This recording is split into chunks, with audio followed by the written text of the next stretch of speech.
So Kai, this interview la facciamo in italiano, ok? Tutta in italiano. I don't know about that one. But are you learning Italian? I'm trying. My wife, she just stopped with her school for the semester, so in the next weeks we want to pick up a little bit more. My son, he teaches me a few words, but I'm still not so great. Oh, we're making English. Yeah, perfect.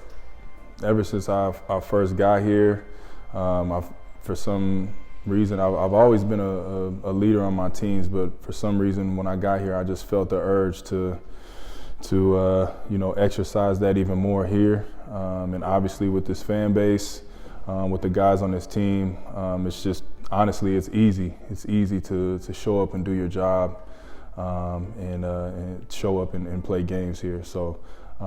It's definitely something that I think I've embraced. First off, it's something like I've never really experienced. Okay.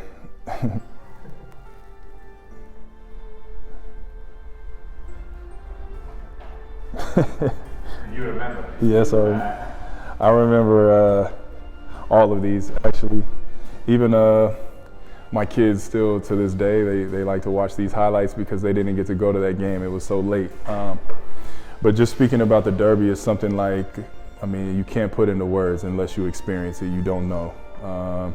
Hearing about this big rivalry before I even signed in 2019, but then finally on Christmas night getting to be a part of it, it was amazing. Obviously that was a tough time for me. You know, that was the first Christmas without my father. Which was a tough time for my family. I wasn't able to physically be there for my mom, so I had a little extra, I guess you could say, pep in my step, a little extra motivation that night, and it was just a fun night. Obviously, I didn't get to play so many minutes because of the large spread in the game, but I was just more than anything, I was happy to see the fans happy. There's something that they have been waiting for so long, and for us to be able to win in this type of fashion, it was a good feeling. Obviously, I wanted to also play in front of Fortitudo's fans. I feel like those fans deserve that game also. And with the pandemic, it was disappointing. I can't say it wasn't. But also, it was also disappointing with the pandemic continuing last year and neither team getting to really have so many fans. So I'm looking forward to this one to kind of get back to some type of normalcy, even though it's still limited capacity. But it's definitely a game that has a star by it. I mean, everybody understands the importance. I just hope I can play well and we win the game. I'll start in the worst moment. It had to have been when the clock hit 0 during the Kazan game. Being so close to one of our main goals, especially after having to stop the season, making the final 8 my first season. And then, having this motivation and being up 1-0 and even coming back after being down 16 or 18 points on the road to tie the game and to lose like that, and then also to kind of have the game in control most of the game here, and then they went to some different matchups and we just didn't play well, and you have to give them credit. I've said that since we lost that game, and I'll still say it to this day. They played better than us, and that's the hard pill to swallow as an athlete sometimes. But for sure the best moment was when the clock hit 0 on June 11th for me. It was a day I'll never forget, my first domestic championship. And honestly, I'm a firm believer in fate, and it was time for not only the club, but it was time for me to finally feel this joy. And after what we went through, obviously with coach, with certain players, it was just a perfect ending, not only for me and my teammates, but for the city. About domestic league, what was the turning point after Kazan? During game 2 in Treviso, or between game 1 and game 2 in Brindisi, for this?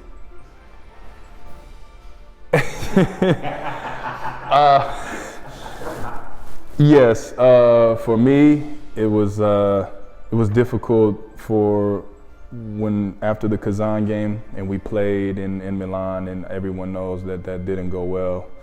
It was just a bad showing, and I think it's also normal for an athlete. We were very deflated. We were very down as a unit and also individually, and it's understandable. It was just very bad luck that you play the #1 team in the league the very next game. So there was no kind of warming up with an easier game or a slightly easier opponent. There was none of that. It was immediately you have to be professional and you have to try and move on, and we just we weren't ready yet. And after the game, Coach Sasha voiced his frustrations with us, as he should.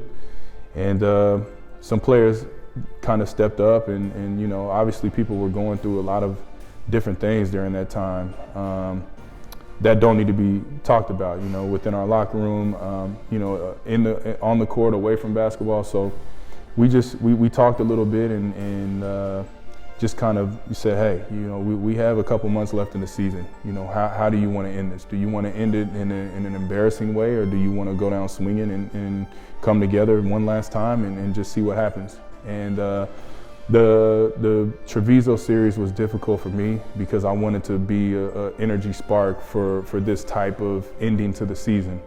Obviously, we knew our capacity, we knew our potential. We were finally starting to get a little bit healthy, especially Markovic coming back from his ankle injury was starting to feel a little bit more normal. And obviously, everybody knew how important he was for us. And also Bellinelli was in a really good rhythm coming back from his second groin injury. So the Treviso series hurt me individually because I couldn't help my team. But I just had this crazy, you know, energy and just, you know, want to help my team. And I wasn't able to play so many minutes, but Coach Sasha did this for a reason, to kind of ease me back into a rhythm the first 2 games in Brindisi. So as you saw in the video, I used, you know, I played a little golf after game 1, just to kind of free my mind a little bit, and I think it helped. I was extremely happy to come back and play in front of more fans after June 1st. I think the decree upped the capacity. And it was a great sight to see our fans in Fiera for Game 3, and I was happy to close that out. And then it was kind of just a new season for the Milan. It was definitely something I'll never forget. Well, of course, champagne. No, just when the clock hit 0, finding everybody kind of one by one, just sharing a few words. You know, individual words for each person, hugs, a lot of emotion, and you know, a phone call in the locker room to my wife and kids who really wanted to be there, but had already went home for the summer. Just a lot of emotion. Obviously, it made me miss my dad a lot because I know he was very proud watching. But just not being able to physically talk to him, you know, obviously brought out a lot of emotion. But just you know, the celebration in the locker room with the champagne, there were some cigars, there was again a lot of individual conversations, a lot of hugs, a lot of music being played. I never do a Facebook Live or Instagram Live, but for some reason that day I felt it was important, so I'll probably never do an Instagram Live again. And then obviously followed up with a good dinner with the guys before everybody was able to go home. So finished with a lot of more champagne. Honestly, I would never expect to beat them 4-0. I mean, I would be lying if I say that I did. I knew that it was a possibility. I felt that we matched up well whenever we fought, whenever we competed at a high level. I felt we could compete with anybody.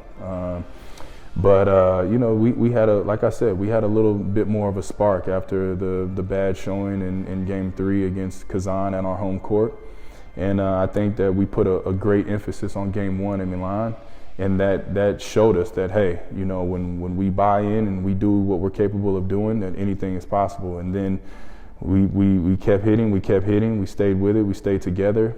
Everyone played well off the bench Game 2, and now we're coming back home up 2-0. So You know, the same importance that was on game 1 was on game 3 now. If we can win game 3, then, you know, that's pretty much a done deal. So game 3 was very important, and obviously everybody else knows the rest of the story.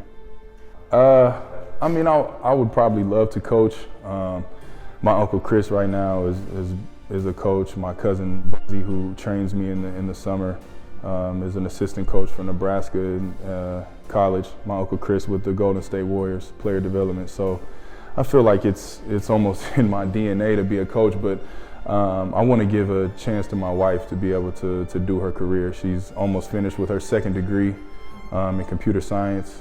So she's kind of slowing her degree up for me, and she sacrificed so much in these 10 years that we've been over here together. So I want to make sure she gets to kind of pick her dream job, and I will fill in doing something, whether it's high school basketball, college. I'm not really sure, but I would like to still be around the game whenever I'm done. But I mean, I hope I still have you know, a few more years to go. I hope. Yeah, for sure.